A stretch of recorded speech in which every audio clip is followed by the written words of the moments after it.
Alright, how you doing all beautiful sons of bitches? It's your boy Max here, and today I am back with the final review of the Han Solo Adventures trilogy, the review for Han Solo and the Lost Legacy. Let's just jump right into it, folks, because I actually really did quite like this book. So let's just start with the cover, and this is easily the best cover of the book series so far, because I don't remember if I mentioned the last in the Han Solo's Revenge video, but I'm not a huge fan of the cover arts for either of these books. They just look like generic stock artwork and all that.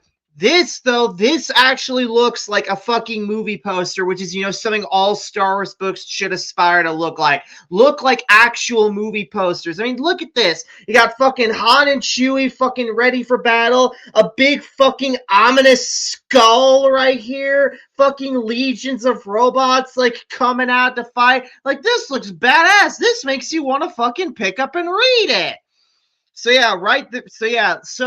Now points for that. Now, as for the bag, let's see what we got here. A warlord's treasure.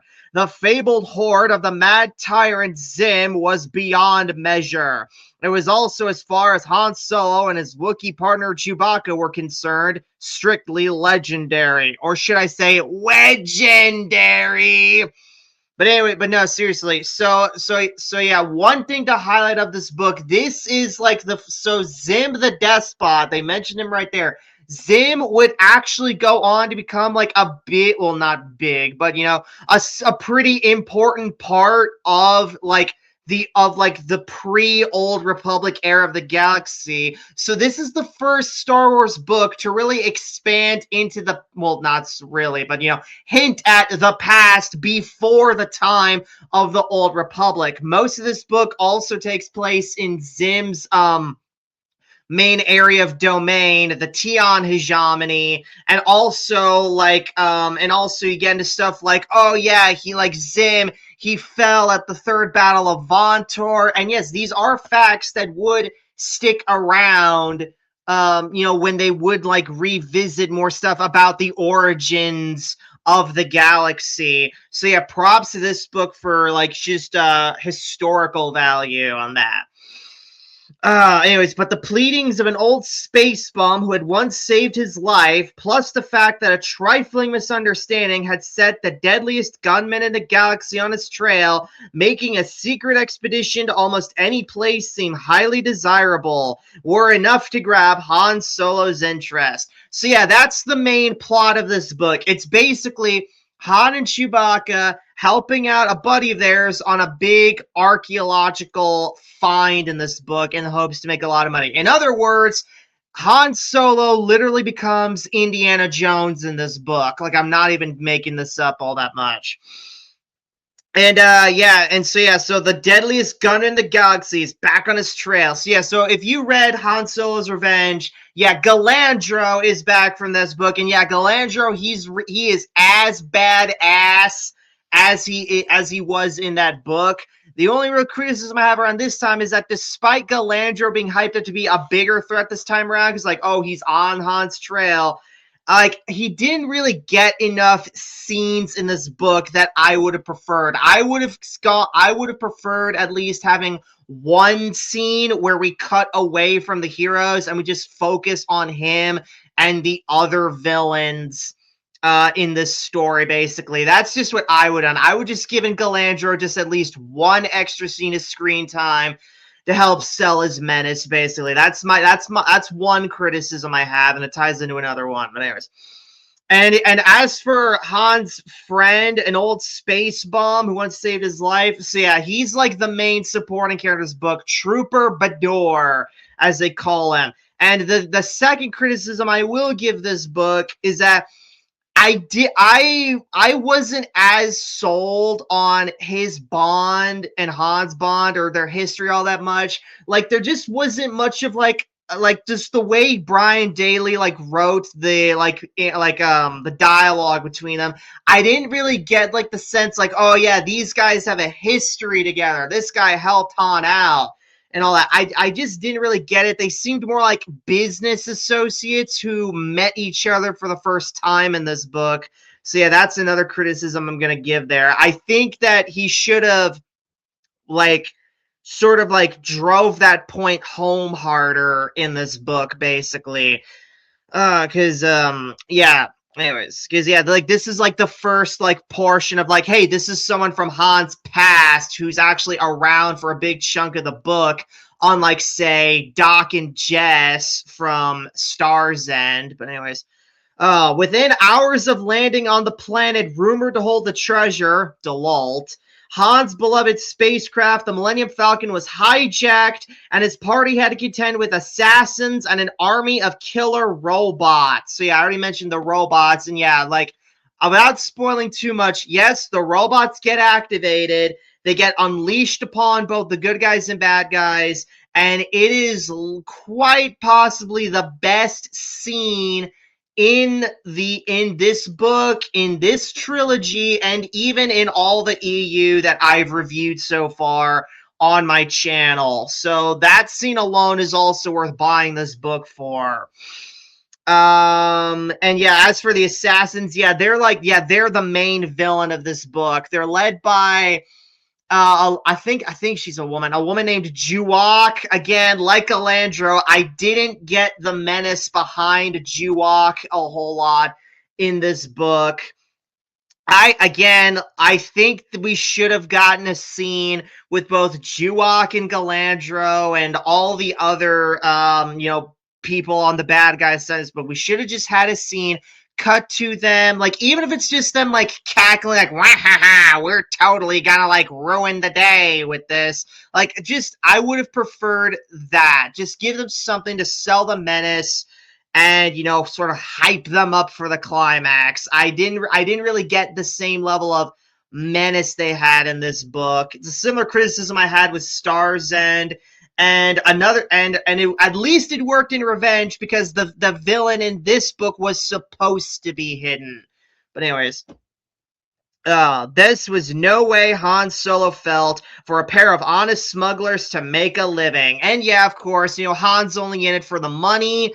And I will give Daily props when they actually find the vault of Zim's treasures. I will give Daily this. He didn't fucking chicken out with some bullshit like, oh, well, maybe the real treasure we found was the adventures and friends we made along the way. So props to Daily for not doing that bullshit, because that would have absolutely dropped this book down to a 2. And speaking of the number ratings, might as well get into that. The final rating for Han Solo and the Lost Legacy, as well as the entire Han Solo Adventures trilogy, is a 3 out of 5. These are great books if you want to know what Han and Chewie were up to during the reign of the Empire. They're good stuff to jump into the EU with. And they're good if you're just a general fan of Star Wars and you want some more of these two, then sure, go for them right there. But again, nothing all that mind-blowing and not exactly the heights that EU would reach later on in its life. But yeah, now on for the spoiler portion of the review. So here we go. Let's get a recap. So after cashing in on their big score, busting the corporate sector slavery ring from Han Solo's Revenge, Han and Chewbacca have blown through their credits on celebrations, bad deals, and failed schemes. Because that is, that's just how smugglers roll. If you got the money, might as well spend it. They're back to scraping by, and Han is even reduced to working as a pit crew for an air show on a backwater planet. Desperate for cash, Han takes a quick job hauling supplies to the university world of Rudrig in the Tian hegemony. There they reunite with an old smuggling buddy, Alexander Bador, the man who once saved both their lives during a botched Kessel run. And yeah, and I do believe this is the very same Kessel run where, Chewie got his life debt, gave his life debt to Han, and Han insists on repaying it. I believe this is the same one, because, what other Kessel run would there be?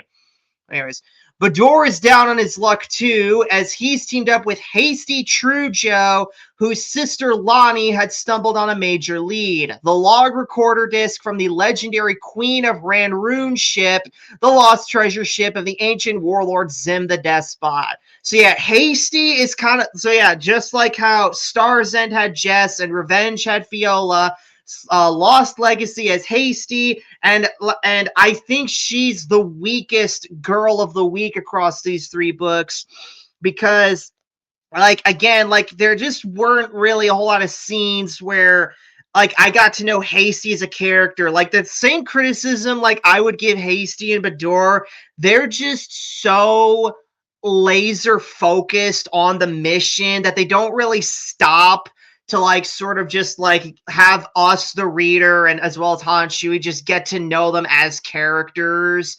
I think like there were opportunities for them to do this. Like there were scenes where there was like downtime and they were just cruising in the Falcon after they get it back and like at a campfire on a boat. Like there were times to do it, but for some reason Daly just didn't take it with them. I don't know why. They were just like, we gotta find the vaults. We gotta find the vaults.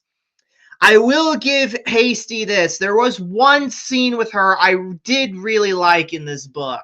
And it's later on in the book where it's during one of those scenes, but those scenes I mentioned, Hasty like Han's trying to like, hit on her. Apparently him and Fiola did have a brief fling, but they broke it up in between the last book and this. But anyways, Han's flirting with Hasty, of course, and Hasty's all like, well, I don't think I could, fucking marry a man who doesn't want to settle down and just wants to keep going all over the galaxy, doing adventures and stuff. And I actually liked that because, I mean, it's kind of true. Like, that's basically who Han is at this point. And when you look at it in hindsight, like, it honestly is kind of like, it gives Han like some good character development. It's like him realizing like, hey, if I want a woman, like I need to like think of her and think of the possible family we had, and just knowing where Han eventually ends up with Leia, like a family man who settles down and raises kids with her. That's just like really nice to see with the benefit of hindsight. But yeah, anyways, millennia ago, Zim's flagship vanished en route to his vast vaults on the planet Dalalt, carrying an unimaginable hoard of treasure and a legion of his indestructible war robots. Lonnie stashed the disc in a lockbox before she was murdered by the operators of a semi-legal mining camp on Dalalt. Bador also brings along Skinks, or Skinks, however you pronounce his name, a scholarly Rurian historian hired to translate and interpret the ancient data. And Skinks is actually the one new character I actually did walk away liking in this book. He's like this caterpillar historian, history buff nerd, and I thought he was pretty funny. I thought he was pretty helpful during a lot of scenes, and he even gets like his own little mini arc in this book. Like he goes through a little bit of character development where he learns to like not be so, what's the word? Not be so, I forgot, the word escapes me, but like be more willing to jump into danger, basically, is what I'm getting. He learns to do that more, and you really notice it if you pay attention. But anyways, rounding out the crew are the trusty droids from the previous two books, elderly labor droid Bollux and the pint-sized computer probe Blue Max, who become Han and Chewie's recurring sidekicks, although they do leave by the end of this book, because, I mean, they kind of have to. Like, I mean, they're not in A New Hope, so, yeah, like, at the end of the book, Han and Chewie even say, like, hey, we'll drop you guys off somewhere so you guys can go have your own adventures and whatnot.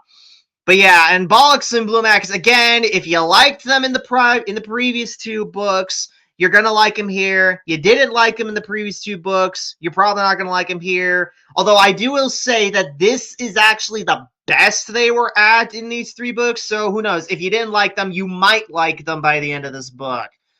Anyways, Han's initially skeptical because the Queen of Ranrune has always sounded like a fairy tale, but the life debt, the promise of a big score, and one more factor push him to agree. He's on the run from Galandro, the galaxy's deadliest gunman. Galandro survived their earlier clash in the corporate sector and is out for blood over a point of honor. A secret, because remember, Han pretty much beat him soundly in the last book.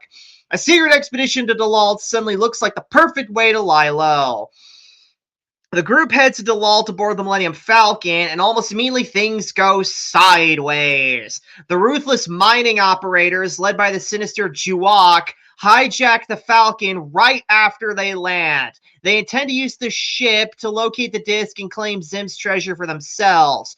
Stranded, Han, Chewie, Bador, Hasty, Skinks, Bollocks, and Bluemax have no choice but to hike hundreds of kilometers across Dalalt's barren, hostile wastelands to reach the mining camp and steal their ship back. Cue Lord of the Rings marching sequence.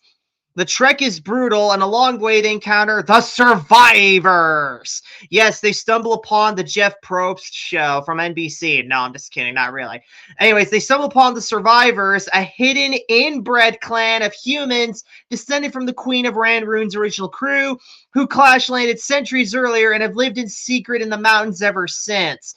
Paranoid and violent towards outsiders, the survivors initially threaten the group, but ultimately provide crucial information to help unlock Zim's ancient vaults. Their existence have been unknown to the rest of the galaxy. One thing that I do find like pretty interesting is that between this book, and you can even like throw in the Kamarian Badlanders from the last book, and even Splinter of the Mind's Eye that I got over there. Interestingly, all those books have basically done like similar Ewok like concepts of like, oh, the savage feral like backwards natives, like spears and primitive tools and that. I just find it like really interesting that they were kind of ahead of the curve of George Lucas when they like came up with that. And yeah, I know it's a sci-fi trope from other stories, but still, I just find it interesting that,